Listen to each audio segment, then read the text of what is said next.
get started tonight, we're going to start a new series. And this series that we're beginning tonight is a little bit unusual. In fact, the book that we're looking at is a little unusual. In fact, I'm going to give you an example of just sort of the unusual nature of this and where we're going to discover some things that we wouldn't expect.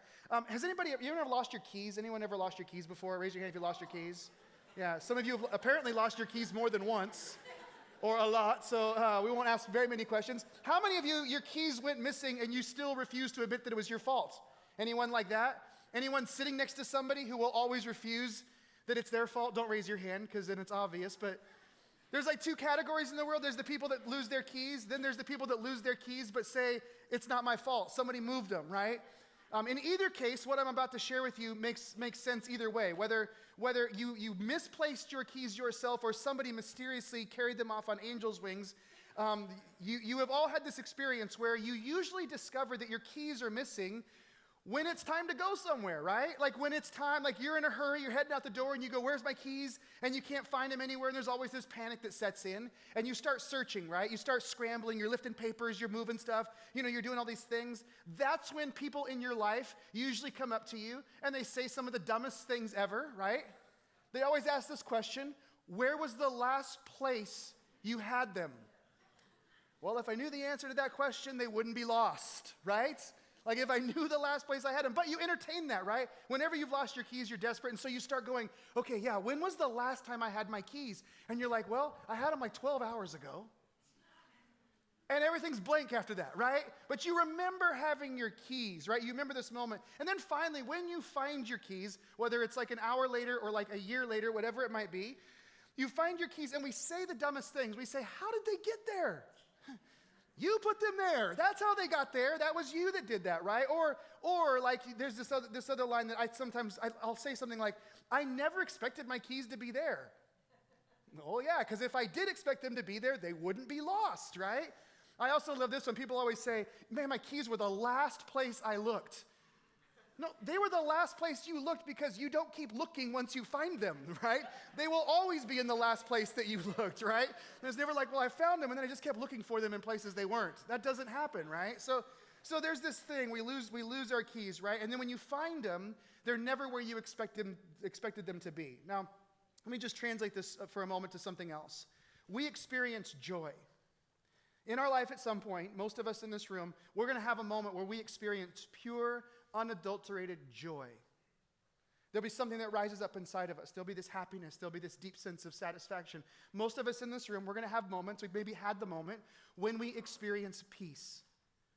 When there is a serenity that falls over our lives, there is a calmness in our soul, there is this peace that we encounter at some point in our life. Most of us in this room, we will have a moment at some point when we have a deep sense of meaning. Like all of a sudden we become very aware, this is why I'm on the planet. Like there'll be a moment where you're doing something, you're engaged in something, you're thinking something, and you go, I was made for this. Like this was it. And then life happens. Like stuff starts to take place in life, and there's chaos, and there's busyness, and there's all sorts of tragedies, and there's circumstances. And at some point what happens is you kind of lose hold of that joy. You lose hold of that peace. At some place the meaning just sort of slips off the edges of the map, and then you start asking yourself, well, where did it go? Like I've lost joy, I've lost peace, and I've lost meaning. Where am I going to find it? And now you're in the thick of life. And what you conclude is this: where was the last place I saw it? Where was the last place I had joy? Where was the last place that I had peace or meaning? And so then we go running back to that and we try to reconstruct it, right? Well, I remember the last time I was happy, there were these elements. Or the last time I felt peace, there were these things going on. And so we try to recreate this sense that we might be able to reproduce this. And yet life and all of its complication just sort of keeps these things at bay. And then at some point what we find ourselves asking is this: will I ever experience that kind of joy again? Life gets so complicated and it gets so messed up. Eventually we say, will I ever experience that kind of peace again? Will I ever have a sense in my life, will it ever return to me where I wake up in the morning and I go, this is why I'm here. This is why I'm on this planet. Will that ever happen? And let me just tell you this. That moment is where the book that we're looking at and the series that we're in, that is when all of this becomes relevant, when we begin to wrestle with this, where can I find this thing that I've lost? And so tonight we're beginning this series that's about joy, and it's about peace, and it's about purpose. And I believe that when we're done, not just with the series, but I think tonight, when we're done tonight, it's going to be like finding your keys in the last place you expected. You're going to see some things tonight. If you've lost joy, you've lost peace, if you've lost purpose, you're going to see some things, and you're going to discover them in a place you never expected to. So, with that, if you have your Bibles, I want you to turn to, whether digital, leather-bound, scroll, whatever you brought with you tonight, turn to the Old Testament book of Ecclesiastes. We're going to look for the next several weeks at the book of Ecclesiastes. And since this is such an unusual book, I'm actually going to begin this in kind of an unusual way, something we don't normally do. But I want us to start tonight just by reading it. We're going to read the first 2 chapters, and then I'm going to start unpacking it and talking about this together. But first, I just want to kind of read it as it kind of sits in front of us, as it's delivered to us. You guys ready for that? All right, here we go. Words are on the screen if you don't have it. Ecclesiastes chapter 1, verse 1 says this: "The words of the teacher, son of David, king in Jerusalem. Meaningless, meaningless, says the teacher, utterly meaningless. Everything is meaningless. What do people gain from all their labors at which they toil under the sun? Generations come and generations go, but the earth remains forever. The sun rises and the sun sets, and it hurries back to where it rises. The wind blows to the south and turns to the north. Round and round it goes, ever returning on its course. All streams flow into the sea, yet the sea is never full. To the place the streams come from, there they return again. All things are wearisome, more than one can say. The eye never has enough of seeing, nor the ear its fill of hearing. What has been will be again, and what has been done will be done again. There is nothing new under the sun. Is there anything of which one can say, look, it's something new? It was already here long ago. It was here before our time. No one remembers the former generations, and even those yet to come will not be remembered by those who follow them. I, the teacher, was king over Israel in Jerusalem, and I applied my mind to study and to explore by wisdom all that is done under the heavens. What a heavy burden God has laid on mankind.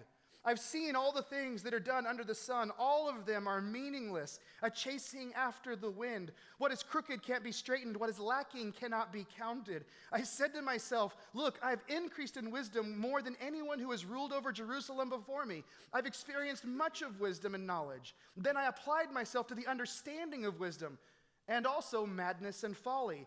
But I learned that this too is a chasing after the wind. For with much wisdom comes much sorrow. The more knowledge, the more grief."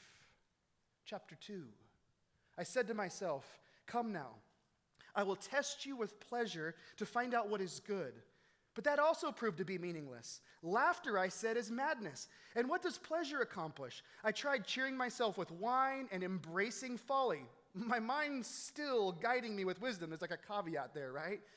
I wanted to see what was good for people to do under the heavens during the few days of their lives. I undertook great projects. I built houses for myself and planted vineyards. I made gardens and parks and planted all kinds of fruit trees. I went to Home Depot every single weekend. I made reservoirs to water groves of flourishing trees. I bought male and female slaves and had other slaves who were born in my house. I also owned more herds and flocks than anyone in Jerusalem. I had a Lamborghini, a Ferrari. I amassed silver and gold for myself and the treasure of kings and provinces. My 401k was unparalleled. I acquired male and female singers and a harem as well, the delights of a man's heart. I became greater by far than anyone in Jerusalem before me. In all this, my wisdom stayed with me. I denied myself nothing my eyes desired. I refused my heart no pleasure. My heart took delight in all my labor, and this was the reward for all my toil. Yet when I surveyed all that my hands had done and what I had toiled to achieve, everything was meaningless, a chasing after the wind. Nothing was gained under the sun. So then I turned my thoughts to consider wisdom and also madness and folly. What more can the king's successor do than what has already been done? I saw that wisdom is better than folly, just as light is better than darkness. The wise have eyes in their heads, while the fool walks in darkness. But I came to realize that the same fate overtakes them both. Then I said to myself, the fate of the fool will overtake me also. What then do I gain by being wise? And I said to myself, this too is meaningless. For the wise, like the fool, will not be long remembered. The days have already come when both have been forgotten. Like the fool, the wise too must die. So I hated life, because the work that is done under the sun was grievous to me. All of it is meaningless, a chasing after the wind. I hated all the things I had toiled for under the sun, because I must leave them to the one that comes after me. And who knows whether that person will be wise or foolish. Yet they will have control over all the fruit of my toil, into which I have poured my effort and skill under the sun. This too is meaningless. So my heart began to despair over all my toilsome labor under the sun. For a person may labor with wisdom and knowledge and skill, and then they leave all they own to another who has not toiled for it. This too is meaningless and a great misfortune. What do people get for all the toil and anxious striving with which they labor under the sun? All their day's work is grief and pain. Even at night their minds do not rest. This too is meaningless. And we come to verse 24. A person can do nothing better than to eat and drink and find satisfaction in their own toil. This too I see is from the hand of God. For without him, who can eat or find enjoyment? To the person who pleases him, God gives wisdom, knowledge, and happiness, but to the sinner he gives the task of gathering and storing up wealth to hand it over to the one who pleases God. This too, by the way, in case you didn't catch it, is meaningless, a chasing after the wind. Now, I know what you're thinking, right? This is so encouraging. Isn't this? Like, you just read this and there's this encouragement that rises up. And maybe you're asking yourself, what kind of book is this, right? And I mean, some of you, maybe this is the first time you've ever heard this and you're like, is that really in the Bible? Yes, it's really in the Bible. This is there. And the second question you're asking is, why in the world would you choose for us to do this as a series on Sundays? Why would we walk through this? And that's a really good question. I've kind of wrestled with this myself. I know that there's a lot of questions, but the big question is, what is going on here? What is going on in this? What is this story of Ecclesiastes really getting at? What is this teacher actually telling us? We obviously know that he's not trying to write the feel-good book of the year, right? We're not going to win any awards for, I just felt warm and fuzzy after that one, right? In fact, I got so excited about teaching Ecclesiastes. I've been wanting to do it for a long time. Earlier this year, I was like, you know what? I'm going to do it this year. This is the year. I'm going to dive into this. And then it hit me. I realized, I was like, I cannot teach this during winter in Spokane.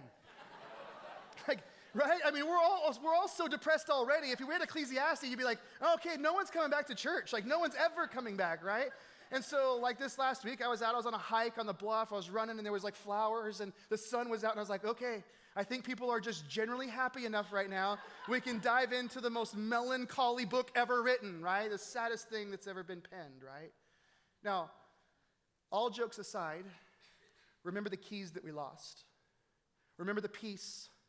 You remember the joy, remember the purpose, remember the meaning.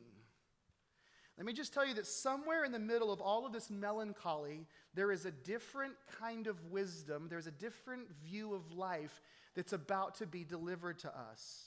And this different kind of wisdom, this different thing that the teacher, the master is showing us, will lead us to the exact place that we are all looking for, this place of joy and peace and purposefulness. But at the same time, there's this disorienting nature of it, right? There's all these things that are happening that sort of set you back and it disorients you. For example, did you happen to notice that there was one word repeated over and over again? What was it? Meaningless, right? Meaningless. Like whenever the teacher comes up for air, he reminds us, meaningless, right? Everything is meaningless over and over and over again. Yo, you thought this was good? No, this too is meaningless. Here's what's interesting about this word meaningless that's translated meaninglessness in our culture. In the Hebrew language, the word is the word havel. Say that one with me. Say havel.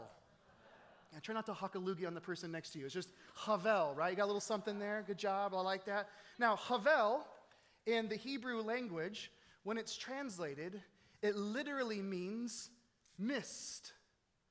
So havel is that. It's mist. It's breath. It's vapor. There's no substance to it, right? You can see it, you know it's there, but you can't really wrap your arms around it. You can't really touch it. You can kind of feel it for a moment, but then it's gone, right? So what the author is saying is here is the land, havel. The houses, havel. The wealth, your 401k, havel. Your retirement, havel, right? The cars, havel, right? All this stuff of life, the planting of vineyards, the going to Home Depot, havel. Your sprinkler system, havel, right? It's just all mist, right?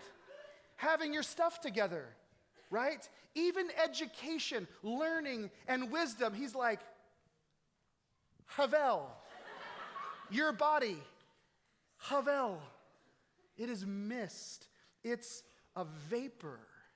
And so he starts this way because he wants us to see the more you understand this, the more you lean into this, the more you begin to recognize that all of this stuff is just vapor and mist, the more you will begin to gain what he's trying to give us. The more you'll start to receive what he's offering us. It is all vapor, according to the teacher. Now, we have this word meaningless. Then we have another phrase that gets repeated also over and over again. Maybe you notice this one. We have this under the sun or under the heavens. Did anyone notice that? He kept saying all this toil under the heavens, all the things under the sun. Is there anything new under the sun? And you start to wonder, is this some weird version of a Disney movie? Under this? No, just kidding. Didn't do that in any other service today, but I've been dying to all day, just so you know. Under the sun, what does this mean? Well, what he's talking about, he's using this phrase and he's describing something very basic. What he's using this word for is, or this phrase for, is to describe the totality of life. Everything that happens in your life, from the moment that you're born and you take your first breath until the final moment when you take your last breath and you're buried into the earth. That is under the sun. That is under the heavens. It is all of life. It is everything that you do. It is everything that you put your hand to. It's all the stuff that we organize, all the stuff that we administrate. It's all the stuff that we do all the days of our life. It's what we work at. It's what we labor at. It's how we pay the bills. All of this stuff is everything that is under the heavens. And the idea that I want you to understand it is all that is of the created. It is the realm of the created. It is the realm of what we create. So the master teacher uses this phrase and he says, in the realm of the created, I'm talking about everything that we do. It is all the stuff we do. There's the realm of the created. There's also, by the way, the realm of the uncreated. And we're going to get to that in a few minutes. But in this realm of the created, it's everything. Now, why is it important that he's including everything in this conversation? Some people look at the book of Ecclesiastes, and the conclusion that they draw is that this is a wisdom book. That in ancient literature, there are different genres of literature. And in ancient literature, some people would look at a book like Ecclesiastes, and they would say, well, this is ancient wisdom literature. The Bible, by the way, has other books that are wisdom literature. For example, the book of Proverbs is wisdom literature. There's other ancient writings that are wisdom literature. And wisdom literature follows a particular pattern. It usually follows a certain form. And what I mean by that is that there are usually two different paths that are being offered you. In wisdom literature, you have two different ideas, two different ways that are polar opposites, and they're being contrasted with each other. So, for example, in the Proverbs, you have all of these examples of the wise and the foolish. And you read in the Proverbs, and it says, well, the wise man does this thing, and the foolish man does that thing. And the wise man gets this result, and the foolish man gets that result. It's like a mathematical equation. The wise does wise things, and he gets wise results, and the foolish does foolish things, and he gets foolish results. Are you with me so far? That's how traditional wisdom literature works. So most of us, the way we understand this is this. We translate this to our life, and we go, okay, if I choose the wise thing, that will set me on the wise path, and I will get the wise outcome, right? But if I choose the foolish path, then I'm going to get the foolish outcome. If I choose A, I'm going to get more of A, and if I choose B, I'm going to get more of B. That's the way we think of this. That's the way we understand this. Now, let me explain something that is massively important as it relates to Ecclesiastes. That is not what is happening in Ecclesiastes.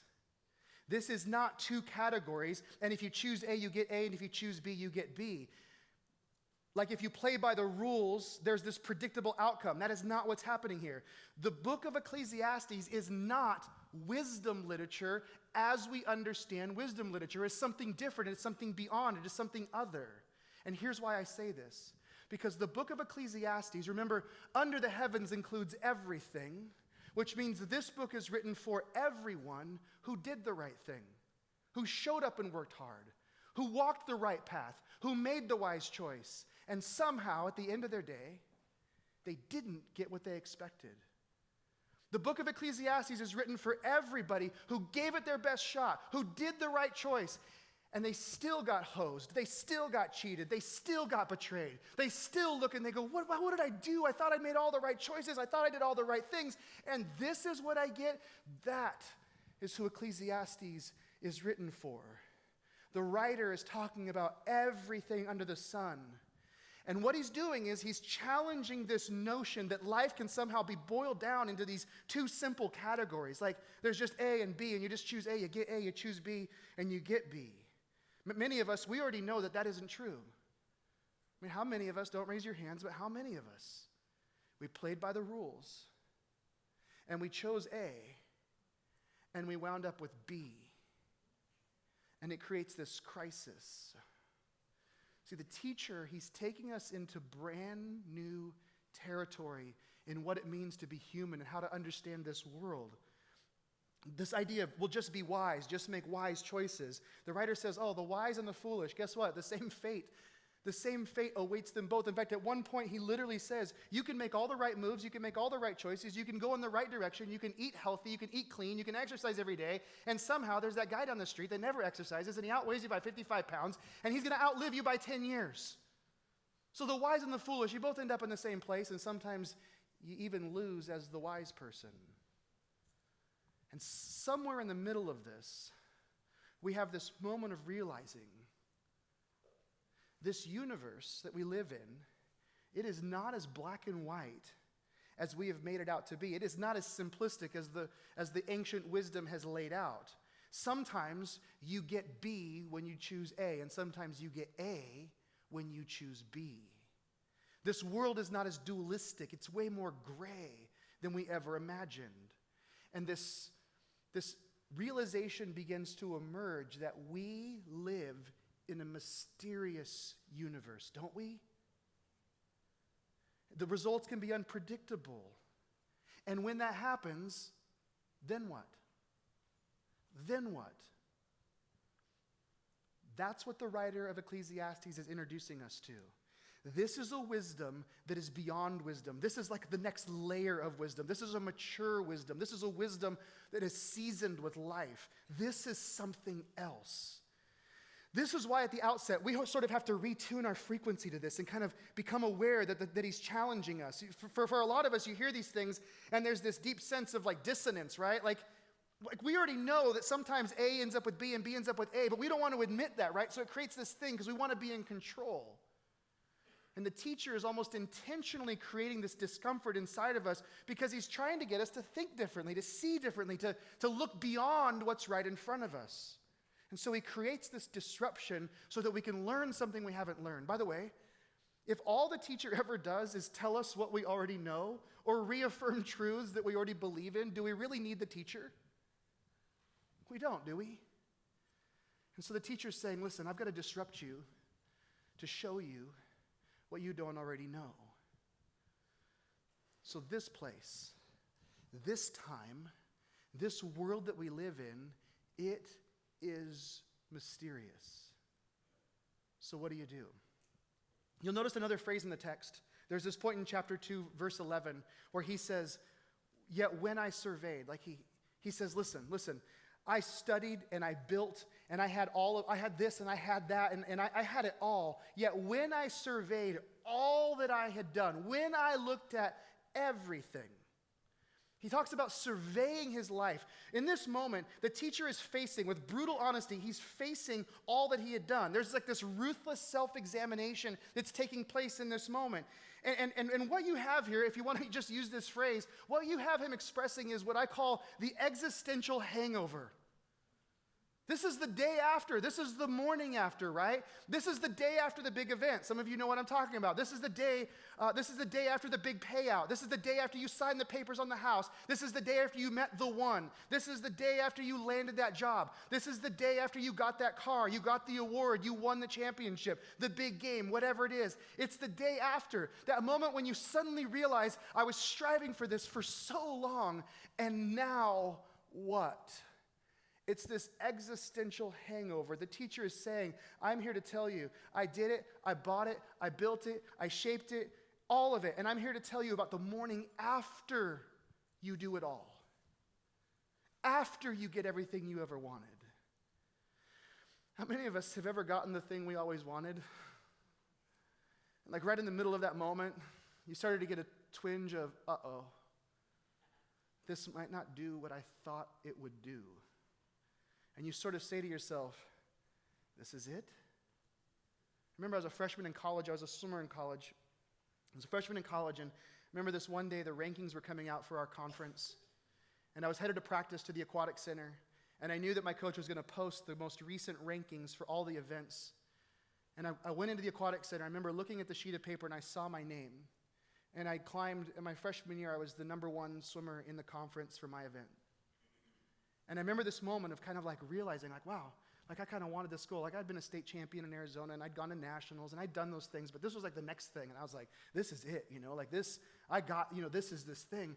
And so I remember that moment thinking, wow, I kind of hit it a little earlier than I thought. I thought I'd wait till my junior year maybe, right? And so then I went into practice. And by the way, swimming is if you are like someone in an existential crisis, swimming is the worst sport in the world. Because you just get in the pool, and you just go back and forth, and you stare at the bottom for hours, right? And so I get in the pool and I start swimming. And let me just tell you, this was the beginning of a significant shift in my life. Because I remember swimming back and forth, and I just kept asking myself, is this it?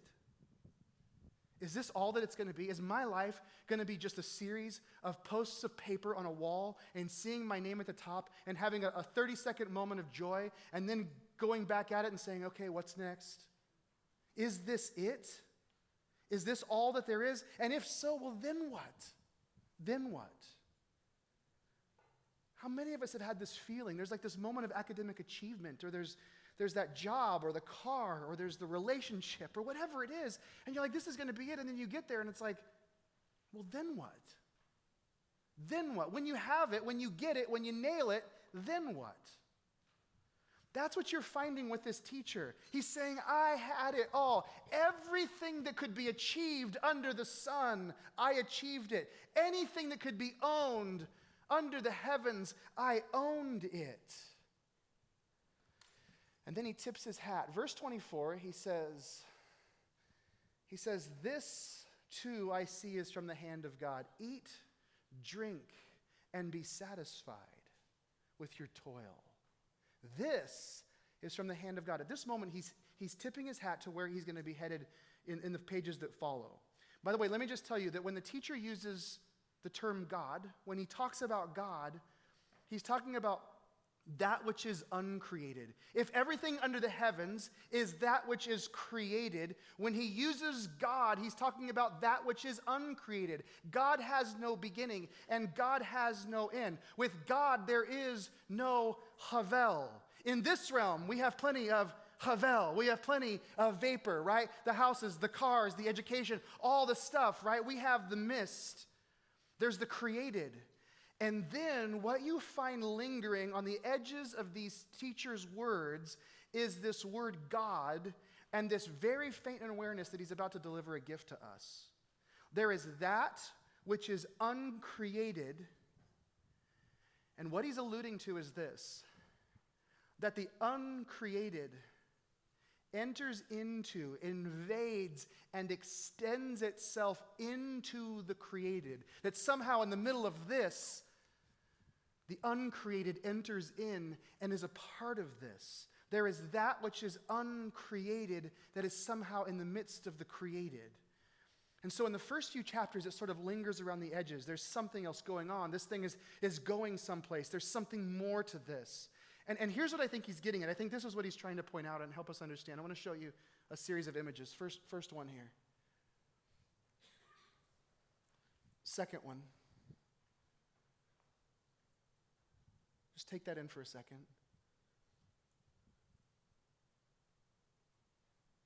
Third one, fourth one.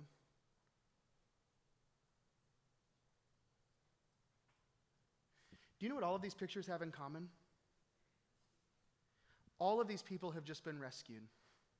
I went and found pictures of people who have all been rescued from something where they thought life was over. And we see them hugging their rescuers. We see them embracing a spouse. We see them taking in the love of a loved one in this moment. Let me ask you, in this moment, when you see them embracing this person, you see them hugging, are they thinking to themselves, I hope somebody mowed the lawn while I was gone? They're not, are they? They're not asking questions like, hey, is there a new Netflix series that I can binge watch? Hey, how'd the market, I know I was like in a cave for 65 days. How'd the markets do? Because I'm getting close to retirement. Is my 401k, do we do okay No. In that moment, when somebody's rescued and they have faced the possibility of losing their life, there is crystal clear clarity about what matters, isn't there? There's this sense, this deep sense of what really matters. And in this moment, these people are sitting here and they're understanding that life is a gift from God that is to be appreciated and enjoyed. Life is precious, right? They're just sitting there, like the moment that I'm in, just the fact that I'm breathing, the fact that I'm here, there is clarity about what matters. Life is precious. They're not trying to figure all this other random stuff out. They're not trying to organize their bank accounts. They're not doing this stuff. They are there in the moment. There is this pure, unadulterated, unfiltered awareness that life, just life, is a gift. It's to be appreciated and enjoyed. And there isn't anything else that matters. And when you have a moment like that, when you encounter something like that, now you have a way of understanding this. You see this for what it is. Unfortunately, my experience is this. My experience is that most people spend most of their time in what we call vapor management. Right? Most people spend most of their time in vapor. They're doing vapor management. And most people, they even come to religion and they want someone somewhere with some sort of authority to fix their vapor, right? Fix my vapor. I want a better job. I want a better car. I want a better marriage. I want a better place to live, you know? And so they're kind of assuming, right? They're assuming like, if I could just get all the vapor managed properly, like if you could just organize the vapor, if we could wrap our arms around the vapor, if I could just get this, then somehow I would be transmitted from this place to another place where I would experience joy and peace and meaning. Let me just tell you this. What Jesus came to give you and invite you into and to show you and reveal to you and make you aware of is that which you already have. See, Jesus understood that if you can just see what you have, you won't waste your days looking for it in places you'll never find it. By the way, if you get this backwards, life is miserable. Life is havel. It is meaningless. My experience is that most people, they encounter this in one of two ways. Either they crash, like things don't work out. They get B when they chose A. They lose someone that they love, and suddenly there's clarity. They battle something horrible. They live through, or they're a cancer survivor, something like that. And it almost takes losing life to realize the life that's right in front of you. That's the first way people encounter this. The second way is you come to it because you got everything. Like you got the win, and you got the house, and you nailed the interview. You know what I'm talking about, right? You just did all the stuff. And then they realize, all I really got was vapor. I don't have anything of substance to hold on to. That's why I think Jesus' words, when he says to his disciples, he says, seek first the kingdom of God, and all these things will be added to you. He's giving us a brand new perspective and a new way to move through our days. For a lot of people, they hear that. Well, seek first the kingdom, and they go, well, that means you got to go do stuff, right? That means you got to exert yourself. That sounds like a bunch of energy. We got to go seeking. We got to go doing things, right?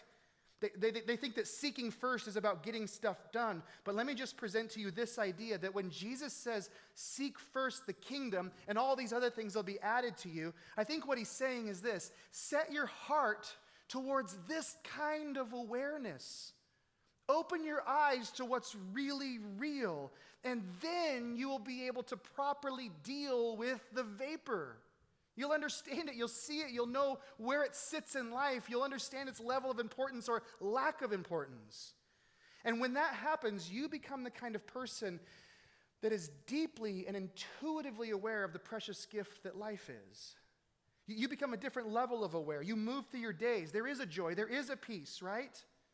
Like when that connects, when that clicks, you tap into something. You tap into the realm of the uncreated.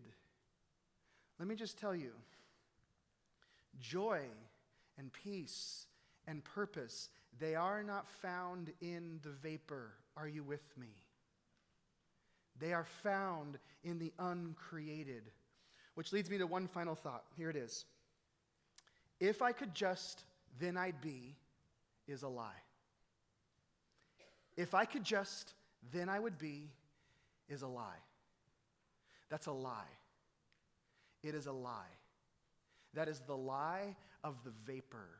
If I could just, and you fill in the blank, and you come up with all these categories. If I just did this, if I just did that, then I would be, and you say, then things would be better, then it would be okay.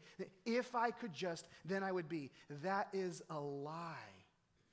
We build and we achieve and we strive. And by the way, that's not just out there in our work lives. It's not just in our neighborhoods or in our education. We even do it religiously. We even say, well, if I just did these things, if I could just get this together, if I could just get my stuff inside this box, then I would be this kind of person. And all along, what Jesus has been telling us is, no, stop. Listen. It's right here around you.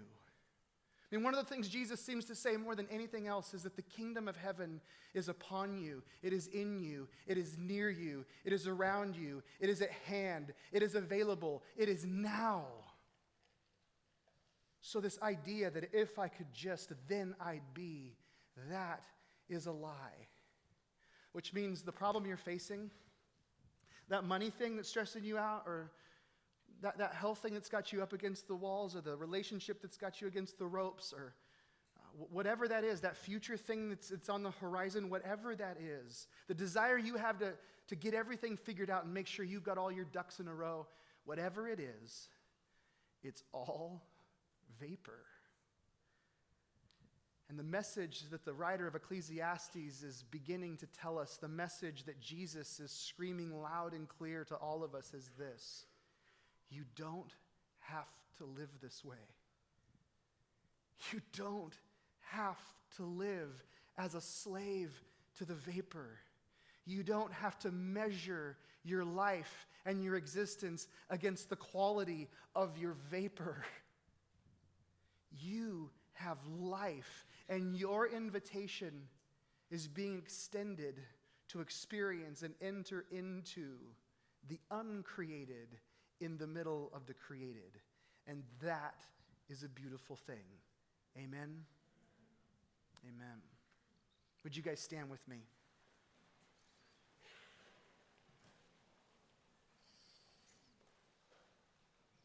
I just want to confess tonight that all day I just wanted to roll this thing the other way and just gun everybody. And I was like, tonight at the evening service I'll do it, but I'm not going to. There's a little boy inside of me, but he's going to stay there. I was thinking about it. Thank you. Oh, not enough. There we go. Now I got you. All right. So, with that, may you see the vapor for what it is. And may you experience the wisdom that is beyond wisdom. And may you seek first the kingdom of heaven, and let all that other stuff take care of itself. Amen? Amen. Love you guys so much. Thanks for hanging with us tonight. See you guys next Sunday as we continue on. See you later.